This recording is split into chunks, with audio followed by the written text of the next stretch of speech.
Hello friends, welcome to guide nation. Friends, आज हम पढ़ने वाले हैं मध्यकालीन भारत। इससे एसएससी, रेलवे या फिर स्टेट के किसी भी एग्ज़ाम में क्वेश्चन पूछे ही जाते हैं। तो फ्रेंड्स, आइए बिना किसी देरी के हम वीडियो शुरू कर लेते हैं। फ्रेंड्स, पहला पॉइंट है कि मोहम्मद बिन कासिम के नेतृत्व में अरबों ने भारत पर पहला सफल आक्रमण किया। तो फ्रेंड्स, ऐसे आपको डायरेक्ट क्वेश्चन पूछा जाएगा कि भारत पर सर्वप्रथम किस मुस्लिम शासक ने आक्रमण किया था, तो उसका आंसर आप देंगे मोहम्मद बिन कासिम। अब इसने अरब का रहने वाला था। इसने सिंध पर आक्रमण किया था और विजय भी प्राप्त कर लिया था। कितने सन में? तो आपको याद रखना है 712 ईस्वी में। उस टाइम पे फ्रेंड्स दाहिर नामक शासक राज्य करता था। अब तीसरा पॉइंट हमारा कि भारत पर अरब वासियों का आक्रमण का मुख्य उद्देश्य धन दौलत लूटना और इस्लाम का प्रचार प्रसार करना था। तो फ्रेंड्स, इनका मेन टारगेट क्या था कि हम अपने धर्म इस्लाम धर्म का वहाँ पे प्रचार प्रसार करेंगे और वहाँ से धन लूटकर वापस लौट जाएंगे। इनका केवल इतना ही मकसद था। अब इसके बाद महमूद गजनी जो साम्राज्य है वो आता है। अब इसे हम देख लेते हैं। तो हमारा पहला पॉइंट है इसमें कि 1932 में अलब्तगीन नामक एक तुर्क सरदार गजनी साम्राज्य की स्थापना की, जिसकी राजधानी गजनी ही थी। अलब्तगीन की मृत्यु के बाद कुछ समय तक गजनी में प्रीतिगीन ने शासन किया। यह इतना इम्पोर्टेंट नहीं है, जो इम्पोर्टेंट होगा मैं हाईलाइट कर दूंगा। इसी शासन काल के में सर्वप्रथम भारत पर आक्रमण किया गया। अब यहाँ पे आप देख लीजिए, प्रथम तुर्क आक्रमण के समय पंजाब में शाही वंश का शासक जयपाल शासन कर रहा था। जो तुर्क आक्रमण हुआ था फ्रेंड्स, यह याद रख लेना हमेशा कि जो तुर्क आक्रमण हुआ था उस टाइम पे जयपाल नामक जो राजा था वह शासन कर रहा था। कहाँ? पंजाब में। अब हम नेक्स्ट देख लेते हैं अपना कि अलब्तगीन का गुलाम और दामाद सुगुप्तगीन 1977 में गजनी की गद्दी पर बैठा। कौन? सुगुप्तगीन गद्दी पर विराजमान हो गया। महमूद गजनी सुगुप्तगीन का पुत्र था। जो महमूद गजनी जो भारत पर आक्रमण किया था वह किसका पुत्र था? सुगुप्तगीन का पुत्र था। नेक्स्ट, अपने पिता के काल में महमूद गजनी खुरासान का शासक था। अरब का ही एक क्षेत्र है खुरासान, वहाँ पे इसे शासक बनाया गया था। महमूद गजनी 27 वर्ष की अवस्था में 998 में गद्दी पर बैठा। बगदाद का खलीफा अल-दाहिर बिल्लाह ने महमूद गजनी के पद को मान्यता प्रदान करते हुए उसे यमीन उद दौला तथा यमीन उल मिल्ला की उपाधि दी। तो आपसे डायरेक्ट पूछ लिया जाएगा कि जो यमीन उद दौला है या फिर यमीन उल मिल्ला है, यह किसे उपाधि दी गई थी? तो आपका आंसर रहेगा महमूद गजनी। इससे केवल इतना ही पॉइंट याद रखना है और कुछ नहीं याद रखना है। अब हम नेक्स्ट देख लेते हैं अपना। जो महमूद गजनी था वह भारत पर 17 आक्रमण किया था। कितना आक्रमण किया था फ्रेंड्स? महमूद गजनी 17 बार। कहा जाता है ऐसा कि गुजरात का जो सोमनाथ मंदिर है वहाँ पर लूटपाट करने के लिए भारत पर 17 बार आक्रमण किया था। महमूद गजनी के भारतीय आक्रमण का वास्तविक उद्देश्य धन की प्राप्ति था। यह भी केवल धन लूटने के लिए ही आया था और अपने धर्म का प्रचार प्रसार करने के आया था। का सबसे चर्चित आक्रमण 1025 में सोमनाथ मंदिर पर हुआ था। मैंने कहा ना, एक सोमनाथ मंदिर पे लूटपाट किया था। इस मंदिर की लूट में उसे करीब 20 लाख दिनार की संपत्ति हाथ लगी थी, क्योंकि ये मंदिर से सोना चांदी ही लूटता था। सोमनाथ की रक्षा में सहायता करने के कारण अलीवाड़ा के शासक पर महमूद ने आक्रमण किया था।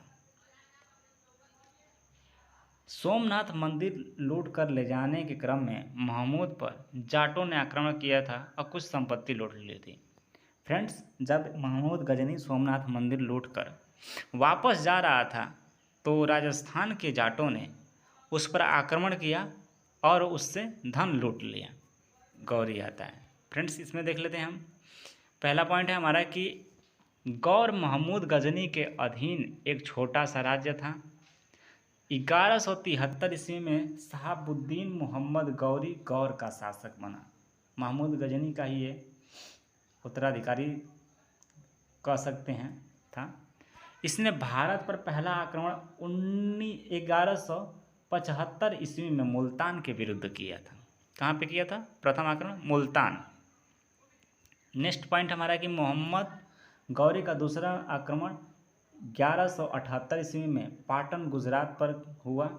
यहाँ का शासक भीम सेकंड ने गौरी को बुरी तरह परास्त कर दिया। जो यहाँ पे भीम द्वितीय था शासक, उसने इसके विरुद्ध आक्रमण में इसे हरा दिया। अब हम नेक्स्ट देख लेते हैं। मोहम्मद गौरी द्वारा लड़ा गया प्रमुख युद्ध। फ्रेंड्स, यह इम्पोर्टेंट स्लाइड है, इससे आप जरूर ध्यान दीजिएगा। पहला पॉइंट है कि तराइन का प्रथम युद्ध 1911 ईस्वी में किसके बीच हुआ था? तो मोहम्मद गौरी और पृथ्वीराज के बीच में हुआ था। इसमें पृथ्वीराज चौहान जीत गया था। हमारा सेकेंड पॉइंट है कि तराइन का द्वितीय युद्ध उसके एक साल बाद ही 1992 में हुआ था और गौरी और पृथ्वीराज के बीच में ही हुआ था, लेकिन इस टाइम पे गौरी जीत गया था। इसके बाद चंदावर का युद्ध हुआ और चंदावर का युद्ध 1194 में हुआ। किसके बीच? गौरी और जयचंद के बीच में हुआ। इसमें फिर से गौरी की विजय हो गई। विजित प्रदेशों पर शासन का भार अपने गुलाम सेनापतियों को सौंपते हुए यह गजनी लौट गया। मोहम्मद गौरी की हत्या 15 मार्च 1206 को कर दी गई। अब इसके बाद हम पढ़ लेते हैं आया था। तो इसकी एक ट्रिक है कि गुल खिले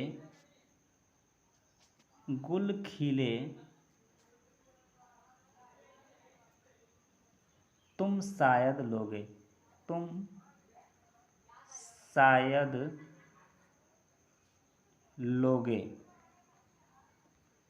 इतना आप याद कर लिए। या फिर गुलाब खिले तो सुगंध लीजिए, ऐसे भी याद करिएगा। गुल खिले तो हमारा गुल से हो जाएगा गुलाम वंश, खिल से खिलजी वंश, तुम से हो जाएगा तुगलक वंश, शायद सैयद वंश और लोगे से लोधी वंश। तो यह क्रम पूछता है आपसे एग्जाम में कि जो सल्तनत दिल्ली में जो जिन राजाओं ने राज्य किया उनका क्रम क्या रहा, जो वंश कौन कौन से, उनका क्रम कैसे रहा। तो आप इतना याद रखिएगा, गुल खिले तुम शायद लोगे, तो इससे हो जाएगा गुलाम वंश, खिलजी वंश, तुगलक वंश, सैयद वंश और लोधी वंश। अब नेक्स्ट हम देख लेते हैं गुलाम वंश। तो गुलाम वंश की स्थापना 1206 में कुतुबुद्दीन ऐबक ने किया था, जो कि वह गौरी का गुलाम था। फ्रेंड्स, गौरी ने आक्रमण किया था भारत पे और यहाँ पे तराइन का प्रथम युद्ध, तराइन का द्वितीय युद्ध उसने किया था। फिर उसके बाद वह वापस लौट गया था। किसे? अपने गुलाम को वह सौंप कर लौट गया था। तो गुलाम कुतुबुद्दीन ऐबक ने गुलाम वंश की स्थापना कर दी। उसके बाद क्या है, ने अपना राज्याभिषेक 24 जून 1206 को किया। कुतुबुद्दीन ऐबक अपनी राजधानी लाहौर को बनाया। कहाँ बनाया फ्रेंड्स? लाहौर को अपना पहला राजधानी बनाया। फ्रेंड्स, अगला है कि कुतुब मीनार की नींव कुतुबुद्दीन ऐबक ने ही डाली थी। डायरेक्ट आपसे पूछ लिया जाता है कि कुतुब मीनार का निर्माण कार्य किसने शुरू कराया था?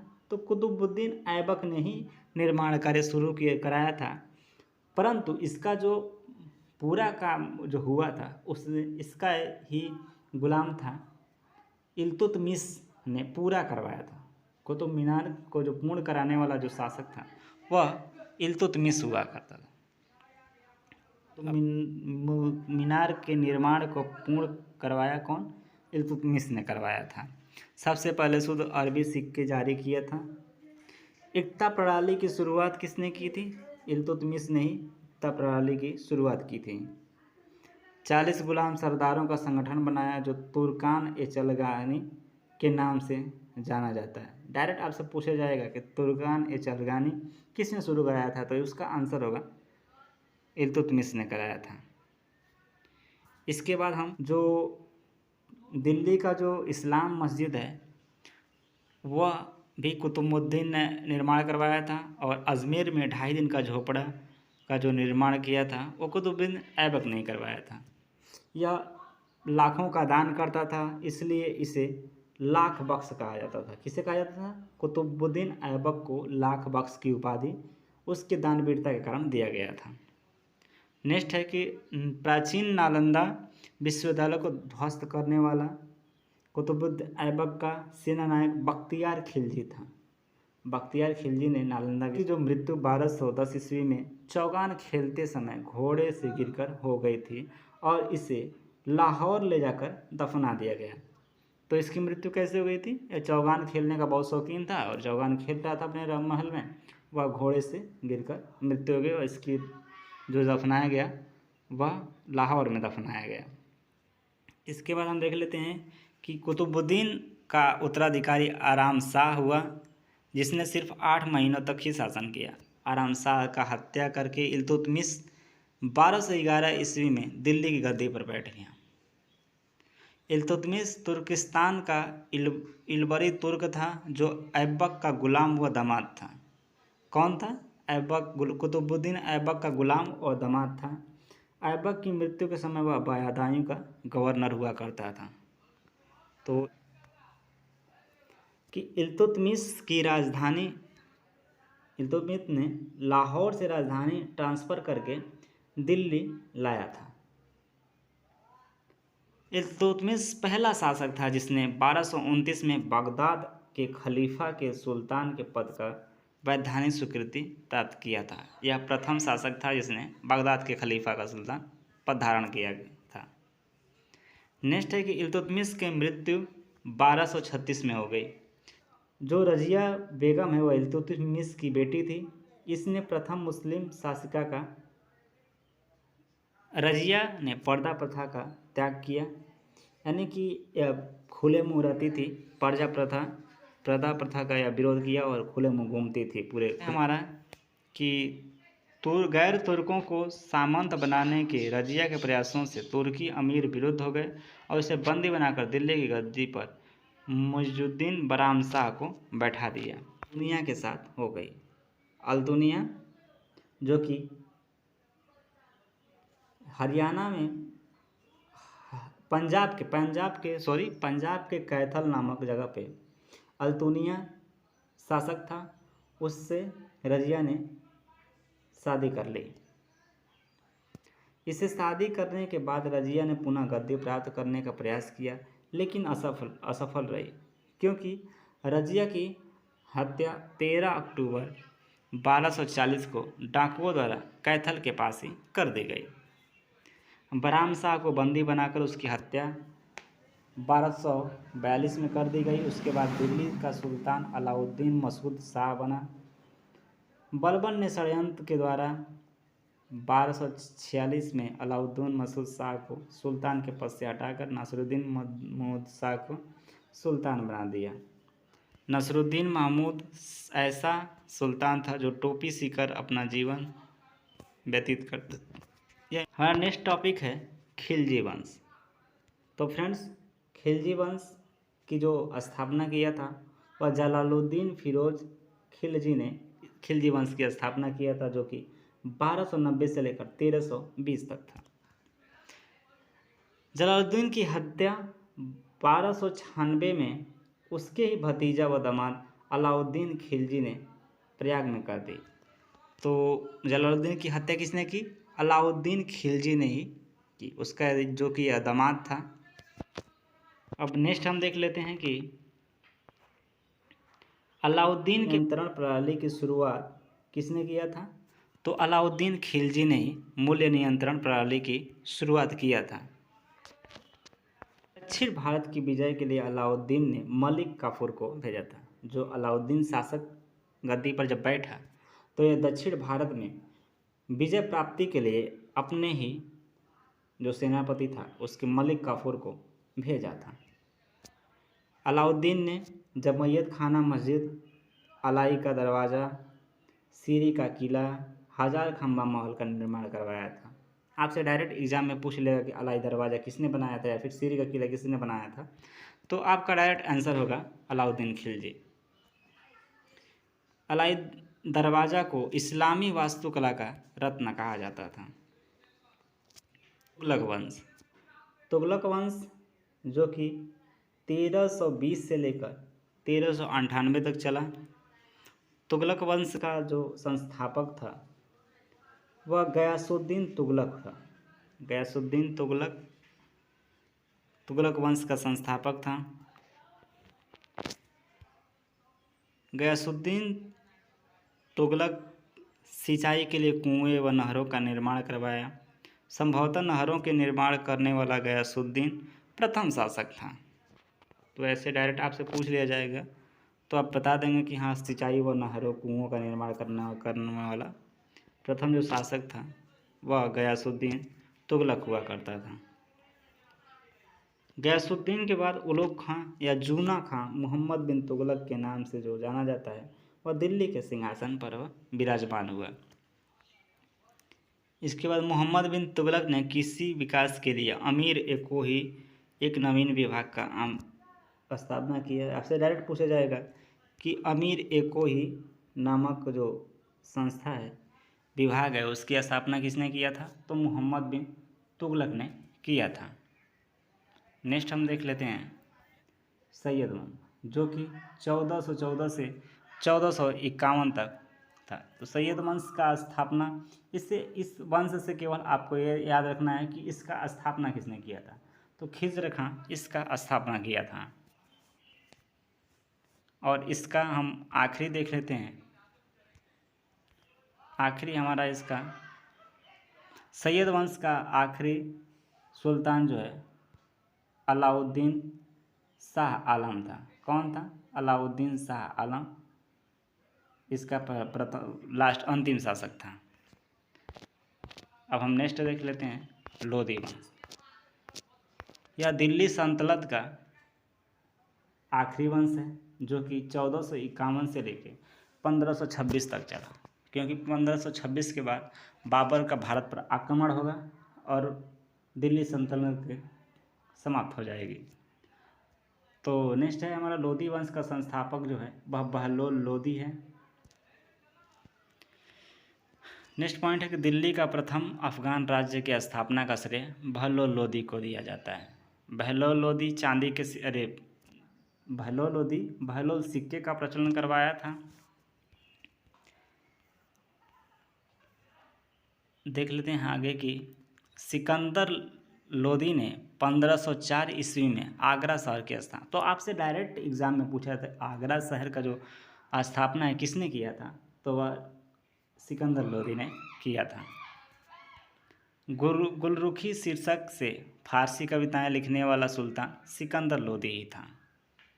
सिकंदर लोधी ने आगरा को अपनी नई राजधानी बनाया था। इसके आदेश पर संस्कृत के एक आयुर्वेद ग्रंथ का फारसी में फरहंगे सिकंदरी नाम से अनुवाद किया गया।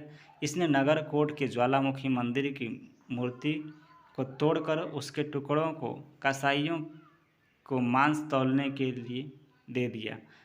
इससे हमें यह झलकता है कि जो सिकंदर लोधी था वह मंदिर का लेकर 1530 तक है। बाबर का जन्म फरवरी 1483 में हुआ था। इसके पिता का नाम उमर शेख मिर्ज़ा जो फरगना के छोटे राज्य के शासक थे। नेक्स्ट है हमारा कि बाबर ने 1507 में बादशाह का युद्ध जो कि 21 अप्रैल 1526 को हुआ था, किसके मध्य हुआ था, तो इब्राहिम लोदी व बाबर के मध्य हुआ था और इसमें बाबर विजय हुआ था। फ्रेंड्स, हम 1526 से लेकर लगातार 4 युद्ध बताएंगे इसमें जो कि बाबर ने युद्ध लड़ा था और चारों में बाबर की विजय हुई थी। तो प्रथम पानीपत का युद्ध पानीपत का प्रथम युद्ध इब्राहिम लोदी व बाबर के बीच में हुआ था, इसमें बाबर विजय हुआ था। फिर सेकेंड 1527 में खानवा का युद्ध हुआ, राणा सांगा और बाबर के बीच, बाबर विजयी रहा था। फिर चंदेरी का युद्ध हुआ 1528 में मेदिनी राय व बाबर के बीच में, इसमें बाबर विजयी रहा। नेक्स्ट है अपना घाघरा का युद्ध, जो 1529 में अफ़गानों व बाबर के बीच हुआ था और इसमें अफ़गानों की हार हो गई थी और फाइनली बाबर विजय हो गया था। तो फ्रेंड्स, ये स्लाइड आपको याद रखनी है। ये स्लाइड से क्वेश्चन एग्ज़ाम में पूछे ही जाते हैं, ये इम्पोर्टेंट स्लाइड है, आप इसको अच्छे से याद रखिएगा। नेक्स्ट, अपनी उदारता के कारण कलंदर की उपाधि धारण किया था। तो डायरेक्ट पूछे कलंदर की उपाधि किसे दी गई थी, तो वह बाबर को दी गई थी। नेक्स्ट हम देख लेते हैं, करीब 48 वर्ष की आयु में 26 दिसंबर 1530 को आगरा में बाबर की मृत्यु हो गई थी। प्रारंभ में बाबर के शव को आगरा के आरामबाग में दफनाया गया, बाद में इसे काबुल ले जाकर दफना दिया गया। देख लेते हैं कि बाबर ने अपनी एक आत्मकथा बाबरनामा, जो कि तुर्की में लिखी गई है, उसकी रचना की थी। बाद में इसका अनुवाद फारसी भाषा में अब्दुल रहीम खान खाने ने किया था। नेक्स्ट है कि बाबर का उत्तराधिकारी उसका ही पुत्र हुमायूं हुआ। नेक्स्ट हम देख लेते हैं हुमायूं के बारे में। तो हुमायूं जो 1530 से लेकर 1556 तक राज्य किया।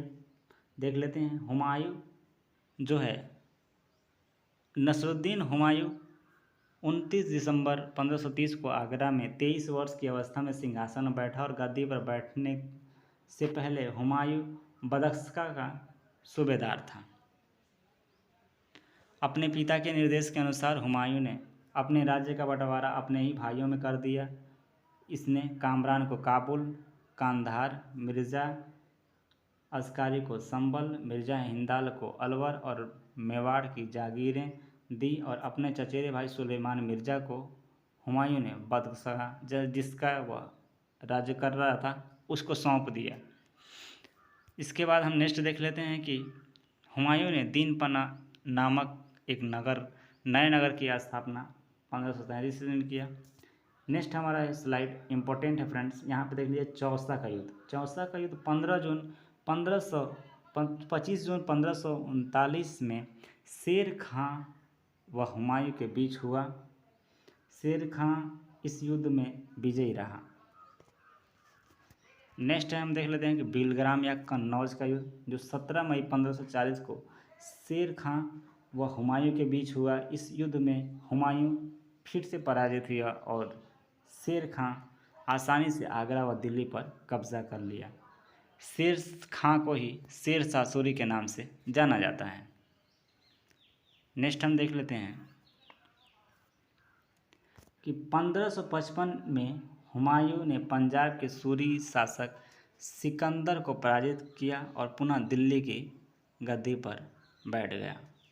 हुमायूं ने जो शेर शाह सूरी था उसे पराजित कर दिया और फिर दिल्ली के गद्दी पर बैठ गया।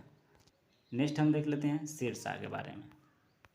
शेर शाह क्या है, 1540 से लेकर 1545 तक इसका शासन रहा है।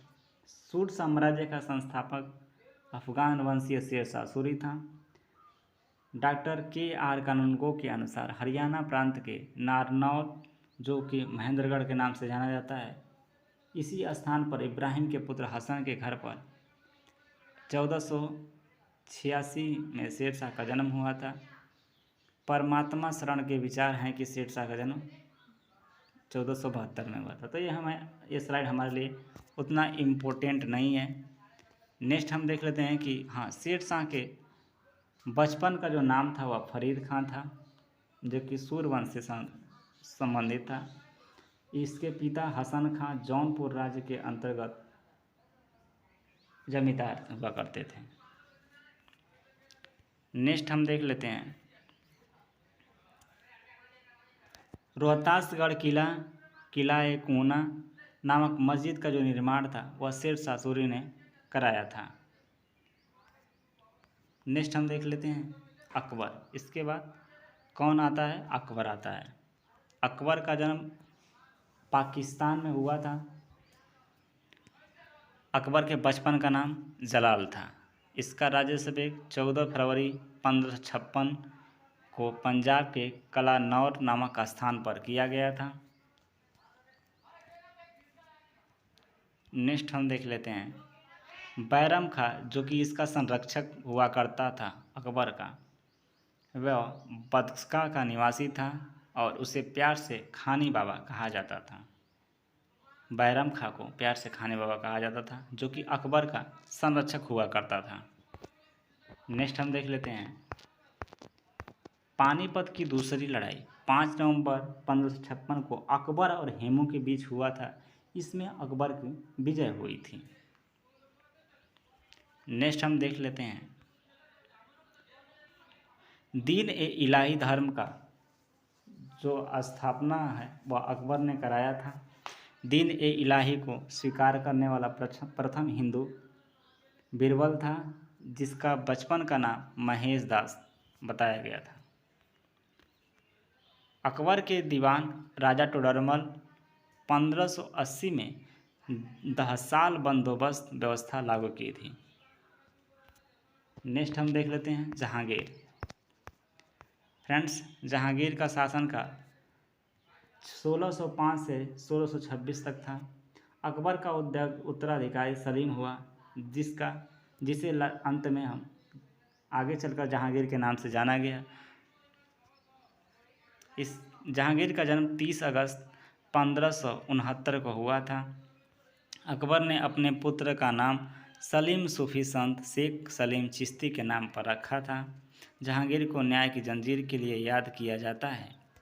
यह सोने की जंजीर बनाया था, जो आगरा के किले के शाहबुर्ज व यमुना तट पर स्थित पत्थर खंभे में लगवाई हुई थी। नेक्स्ट हम देख लेते हैं नूरजहां, जो कि जहांगीर की पत्नी हुआ करती थी। इसका वास्तविक नाम मेहरुन्निसा था। शाहजहां हुआ। शाहजहां 1627 से लेकर 1657 तक शासन किया। जोधपुर के शासक मोटा राज उदय सिंह की पुत्री जगत गोसाई के गर्भ से 5 जनवरी को खुर्रम या फिर शाहजहां का जन्म हुआ था। नेक्स्ट है हमारा औरंगजेब। औरंगजेब 1658 से लेकर 1707 तक राज्य किया। इसका जन्म 24 अक्टूबर 1618 को दोहाद गुजरात नामक स्थान पर हुआ था। औरंगजेब के बचपन का अधिकांश समय नूरजहां के पास बीता था, जो कि फारस के राजघराने दिलरास बानो बेगम के साथ औरंगजेब का निकाह हुआ था। फ्रेंड्स, आगे हम देख लेते हैं कि औरंगजेब के गुरु कौन थे। मीर मोहम्मद हकीम था। औरंगजेब जो सुन्नी धर्म को मानता था, इसे ही जिंदा पीर के नाम से जाना जाता है। जयसिंह व शिवाजी के बीच पुरंदर की संधि 22 जून 1665 ईस्वी में संपन्न हुई थी। नेक्स्ट है कि इस्लाम को कबूल न करने पर सिखों के 9वें गुरु तेज बहादुर की हत्या औरंगजेब ने 1675 में दिल्ली में करवा दी थी। औरंगजेब ने जजिया कर लागू किया था।